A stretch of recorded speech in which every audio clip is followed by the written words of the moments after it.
In this episode of PassFCE, organising vocabulary, some tips and techniques.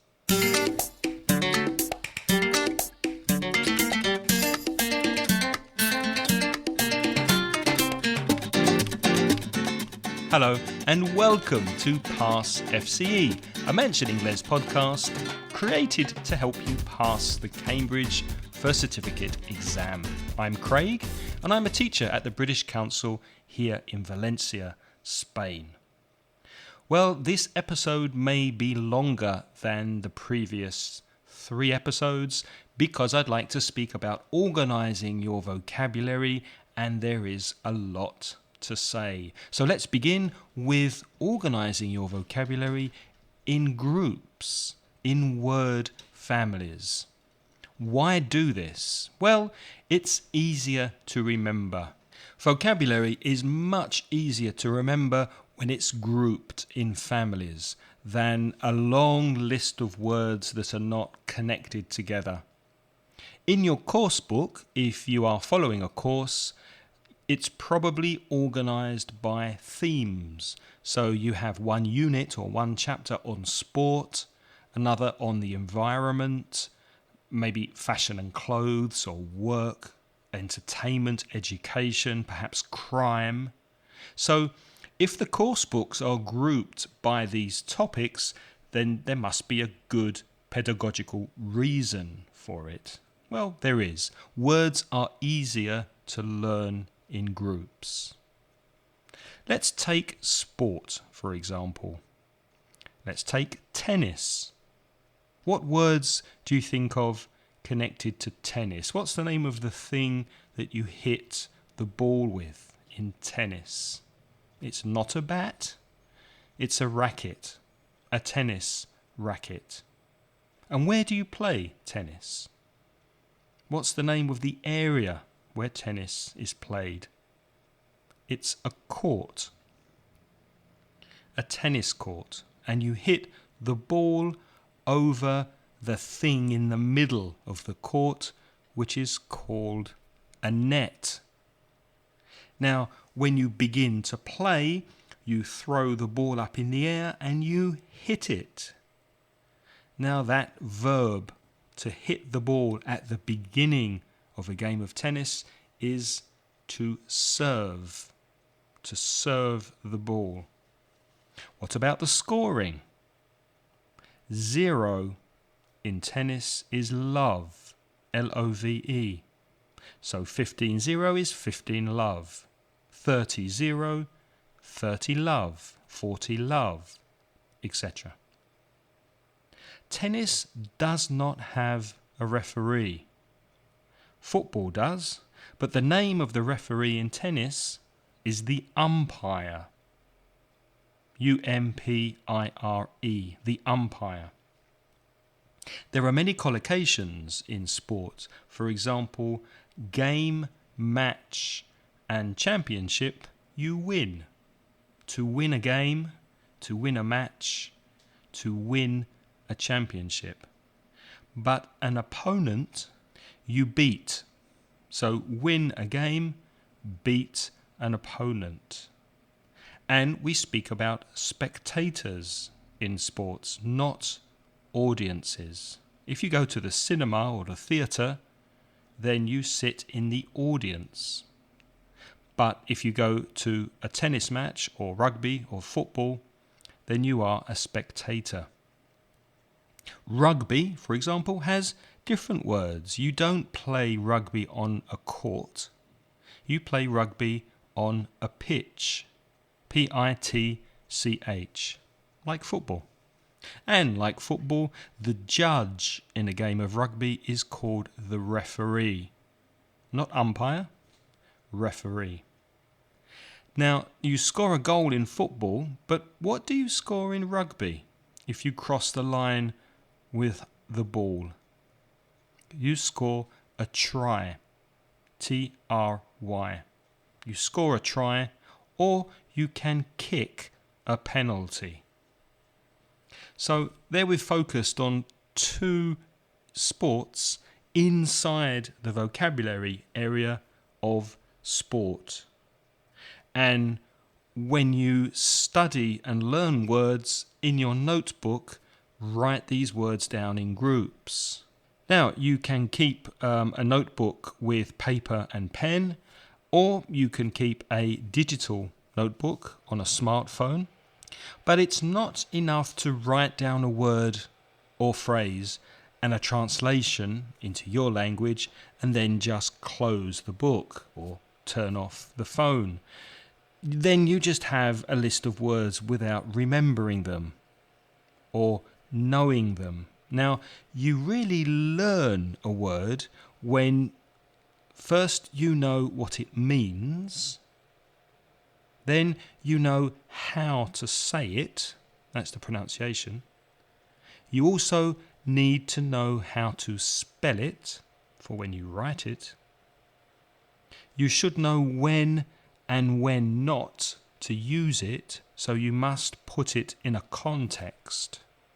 And you should know the grammar of the word.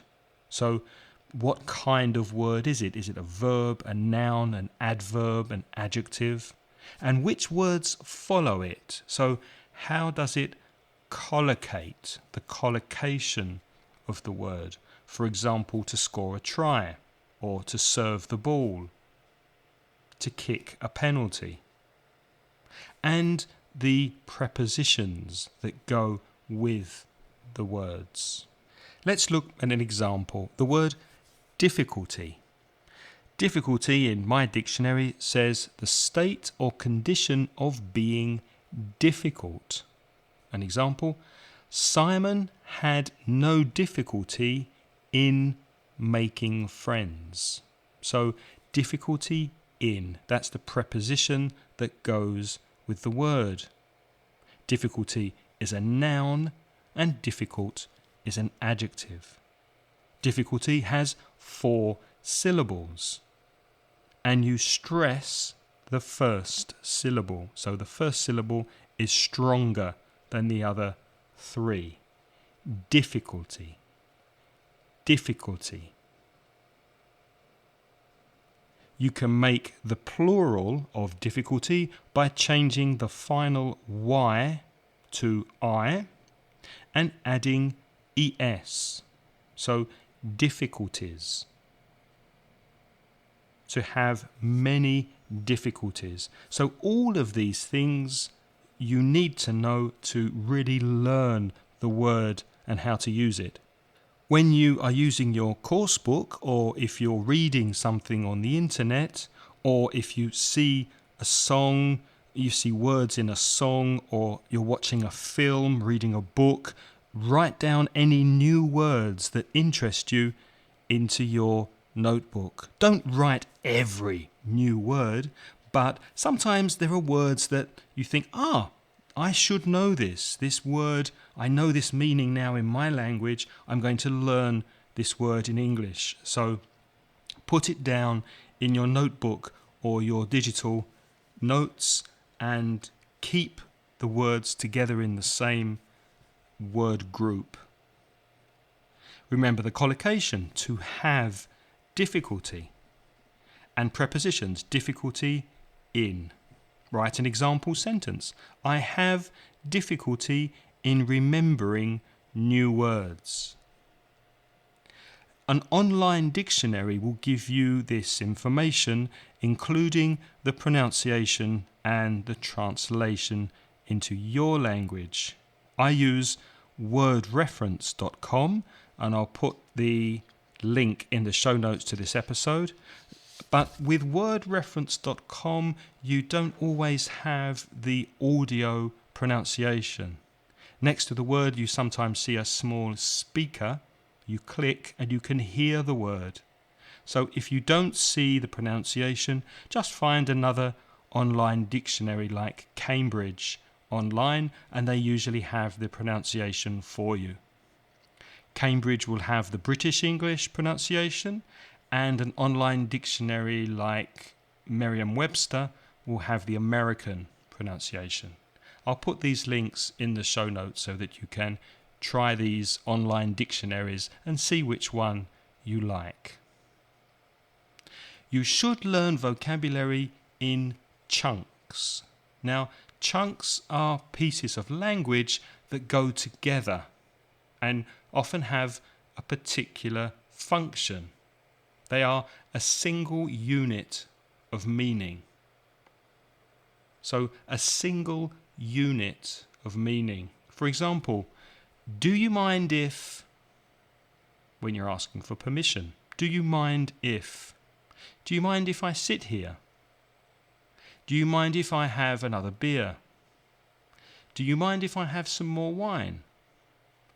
Do you mind if I open the window?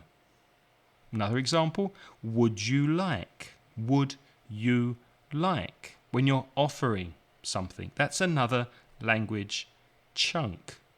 Would you like another biscuit? Would you like to order a pizza? Would you like to go to the cinema? Another example, I'm looking forward to. I'm looking forward to. When you talk about the future with a positive anticipation. For example, I'm looking forward to the weekend. I'm looking forward to seeing you tomorrow. This is often used in writing to finish letters and emails. I'm looking forward to meeting you at the airport. I'm looking forward to your prompt reply. I'm looking forward to hearing from you, etc. Focus a lot also on collocations, the words which like to go together, as I'm sure in your language that some words are good friends with each other, best mates. For example, make money.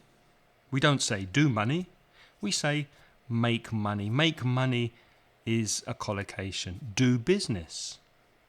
Have fun. Have difficulty. Make mistakes. Good luck. A healthy appetite. Those words often go together. There are many different kinds of collocations, and studying them will help you pass the FCE exam. So when you write down your vocabulary, make sure you focus on the collocations. For example, verb and noun together. To have a relationship. Have is a verb, relationship a noun, and have a relationship is a common collocation. You can have a noun and a verb together. For example, the alarm went off. Alarm is the alarm on your clock or your phone, and went off made a noise. So this morning my alarm went off at 6:30. Another collocation, dog barking. I can hear the dog barking, noun and verb. You can have adverb and adjective. For example, very kind.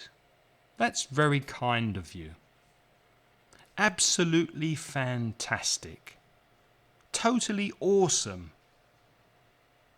You can have adjectives and nouns. For example, regular exercise. I like taking regular exercise.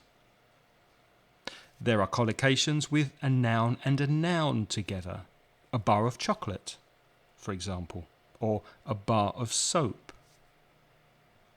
Verb and adverb. Kissed me tenderly. She kissed me tenderly. Kissed is the verb and tenderly is the adverb. She gave me a tender kiss.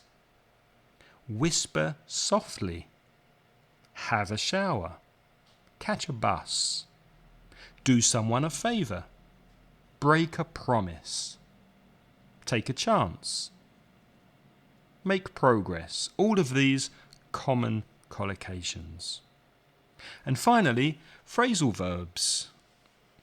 Don't learn phrasal verbs in very long, unconnected lists. Learn phrasal verbs in context.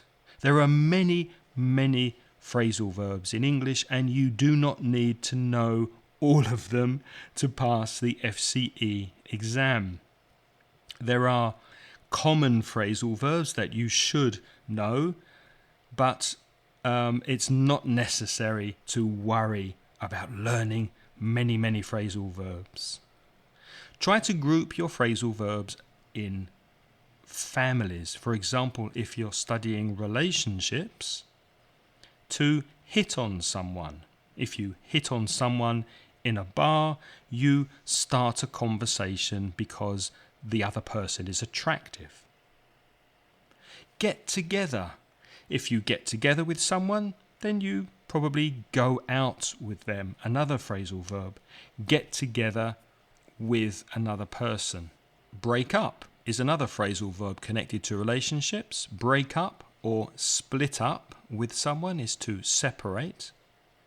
And then when you forgive each other, you make up with that person. So to make up with someone is to say sorry and to forgive. If you live with somebody and you get married or live in the same flat for a long time, then you settle down. You have a steady relationship. So keep your phrasal verbs in with some kind of connection to each other. Don't panic. Don't get stressed about phrasal verbs. Learn them gradually. And mark the stress on new words when you're learning the pronunciation.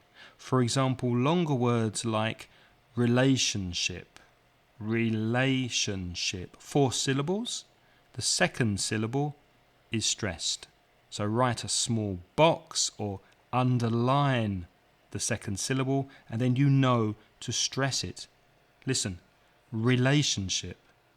To have a relationship. Another example, difficulty.